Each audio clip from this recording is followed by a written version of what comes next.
मुंशी प्रेमचंद लिखित उपन्यास गबन का भाग 23। एक सप्ताह हो गया। रमा का कहीं पर भी पता नहीं। कोई कुछ कहता है, कोई कुछ। बेचारे रमेश बाबू दिन में कई कई बार आकर पूछ जाते हैं।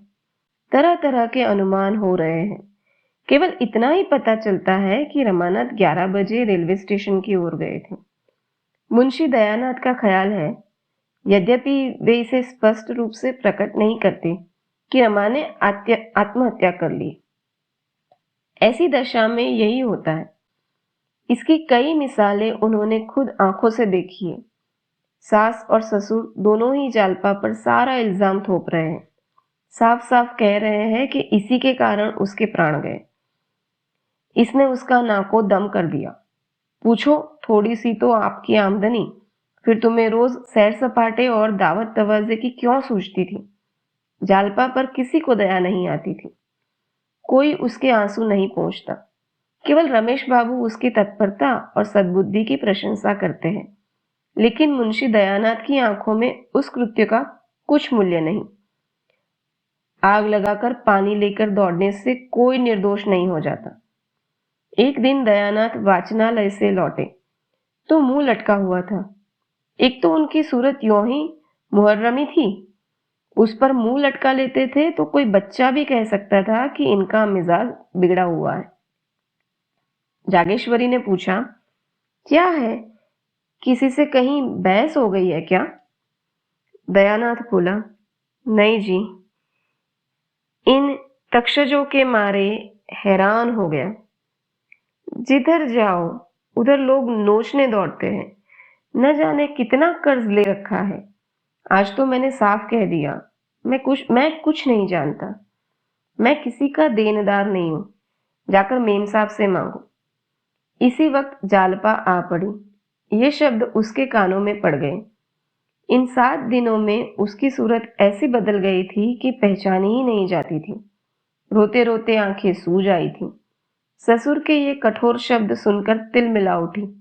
वो बोली, जी हाँ, आप उन्हें सीधे मेरे पास भेज दीजिए। मैं उन्हें या तो समझा दूंगी या उनके दाम चुका दूंगी। दयानाथ ने तीखे होकर कहा, क्या दे दोगी तुम? हजारों का हिसाब है, 700 तो एक ही सराफ के हैं। अभी के पैसे दिए हैं तुमने?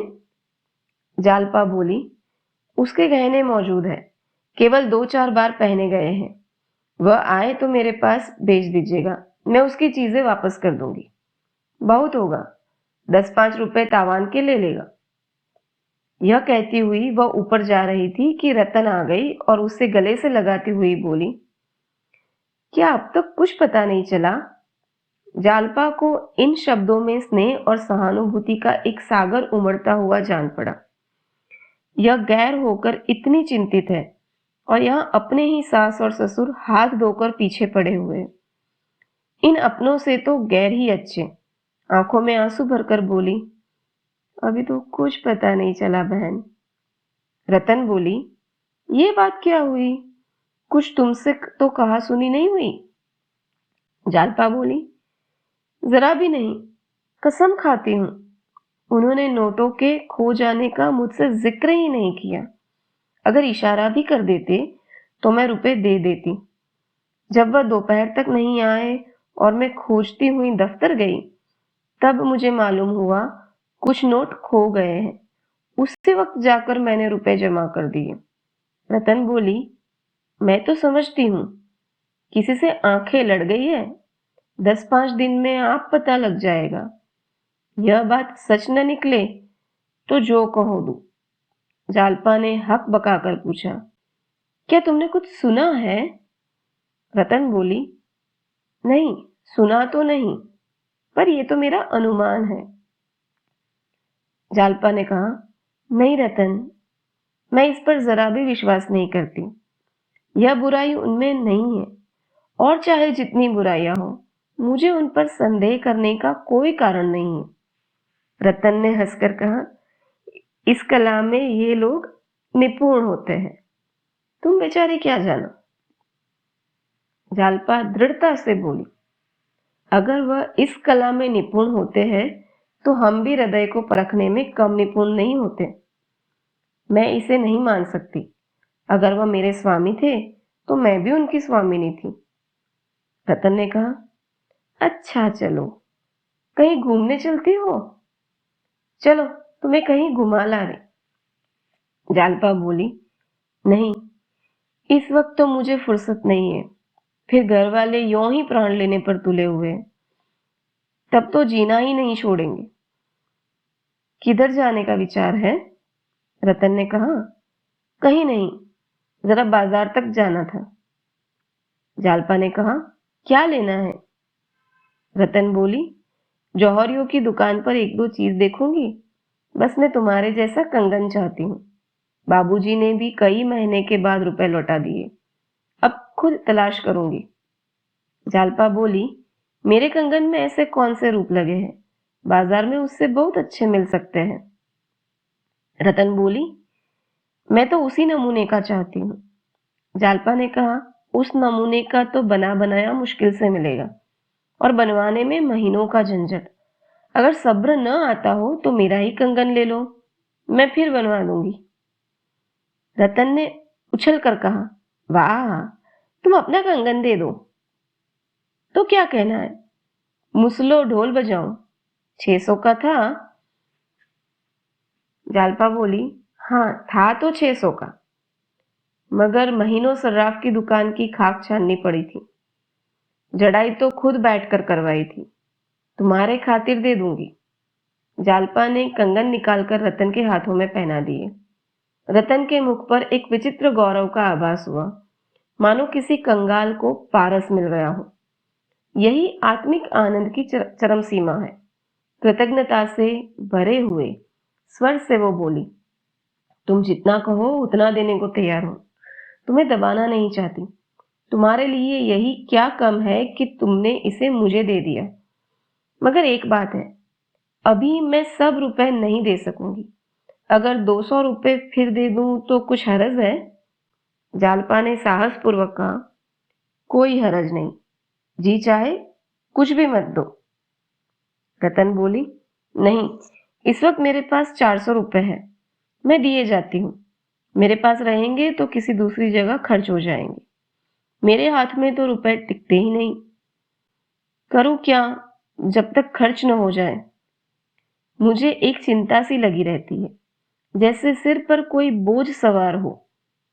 जालपा ने कंगन की डिबिया उसे देने के लिए निकाली तो उसका दिल मसोस उठा। उसकी कलाई पर यह कंगन देखकर रमा कितना खुश होता था। आज वह होता तो क्या यह चीज इस तरह जालपा के हाथ से निकल जाती? फिर कौन जाने कंगन पहनना उसे नसीब भी होगा या नहीं।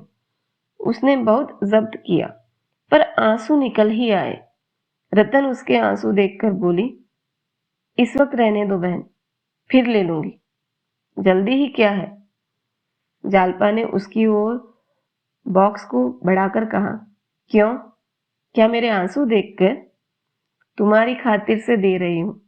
नहीं, यह मुझे प्राणों से भी प्रिय है। तुम्हारे पास इसे देखूंगी तो मुझे तस्कीन होती रहेगी। किसी दूसरे को मत देना, इतनी दया करना। रतन ने कहा, किसी दूसरे को क्यों देने लगी? इसे तुम्हारी निशानी समझूंगी। आज बहुत दिन के बाद मेरे मन की अभिलाषा पूरी हुई। केवल दुख इतना ही है कि बाबूजी अब नहीं है। मेरा मन कहता है कि वे जल्दी ही आएंगे।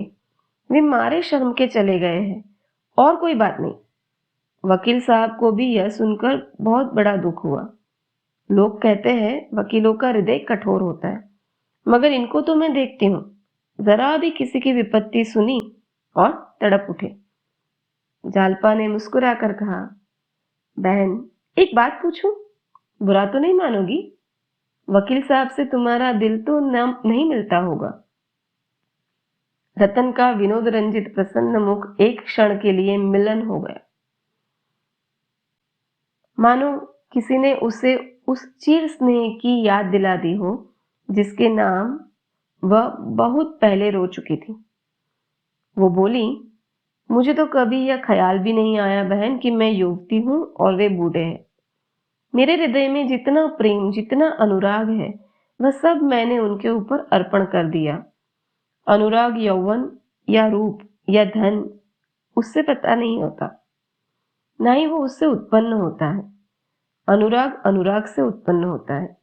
मेरे ही कारण वे इस अवस्था में इतना परिश्रम कर रहे हैं। और दूसरा है ही कौन? क्या यह छोटी बात है? कल कहीं चलोगी? कहो तो शाम को आऊं?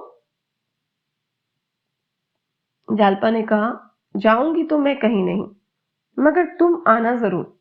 2 घड़ी दिल बहलेगा। कुछ अच्छा नहीं लगता आजकल। मन डाल डाल दौड़ता फिरता है। समझ में नहीं आता मुझसे इतना संकोच क्यों किया। यह भी मेरा ही दोष है।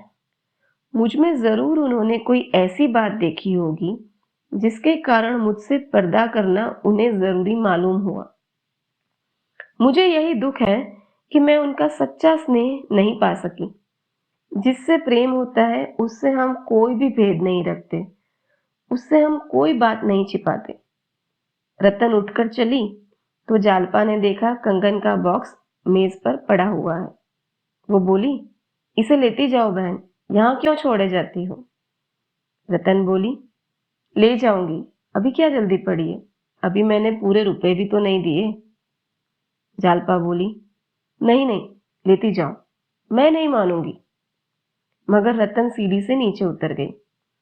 जालपा हाथ में कंगन लिए खड़ी रही। थोड़ी देर बाद जालपा ने संदूक से 500 रुपए निकाले और दयानाथ के पास जाकर बोली, ये रुपए लीजिए, नारायण दास के पास भिजवा दीजिए, बाकी रुपए भी मैं जल्द ही दे दूंगी। दयानाथ ने झेप कर कहा, रुपए कहाँ मिल गए? जालपा ने निसंकोच होकर कहा, रतन के हाथ कंगन बेच दिया। दयानाथ उसका मुंह ताकने लगे।